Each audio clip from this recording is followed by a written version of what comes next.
કે મિત્રો આપણે આગાહી કરી હતી કે 22 તારીખથી ઠંડીનો રાઉન્ડ શરૂ થશે. એ જ મુજબ 22 તારીખથી સમગ્ર રાજ્યની અંદર ઠંડીનો જે રાઉન્ડ છે ધીરે ધીરે ફરીથી એક વખત શરૂ થઈ ગયો અને ગરમીની જે રાઉન્ડ શરૂ થયો જેમાં 30-32 ડિગ્રી ટેમ્પરેચર ગયું હતું.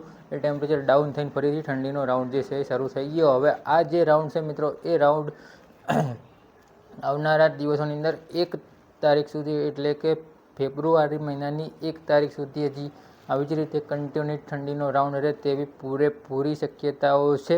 અને હવે આવનારા દિવસોની અંદર માવઠાના વરસાદની જે આગાહી છે તેના વિશે પણ ખાસ વાત કરવાની છે. સૌથી પહેલાં જે મિત્રો ચેનલ ઉપર નવા આવ્યા હોય ચેનલ સબસ્ક્રાઈબ ના કરી તમારા ફોનમાં લાલ અથવા કાળા કલરનું બટન દેખાય નીચે તે દબાવી ચેનલને સબસ્ક્રાઈબ કરી લેવીને વિડીયોને તમામ ગ્રુપમાં શેર કરવો જેથી અન્ય લોકોને પણ માહિતી મળી શકે.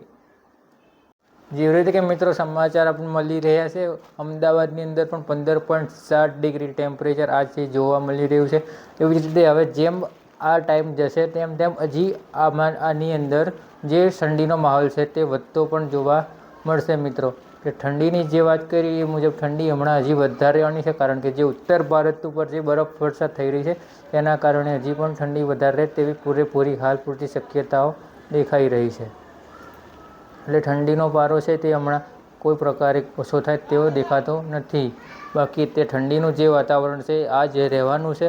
1 તારીખથી લઈને વરસાદની જે શક્યતાઓ છે તેના વિશે થોડીક વાત કરીએ તો જે વરસાદી રાઉન્ડ છે આપણે જે માવઠાના વરસાદની શક્યતાઓ એના વિશે થોડીક વાત કરી લઈએ. માવઠાનું વરસાદી રાઉન્ડ છે તે 1 તારીખ એટલે કે 1 ફેબ્રુઆરી 2025થી શરૂ થાય છે તેવું ત્યારે હાલ લાગી રહ્યું છે.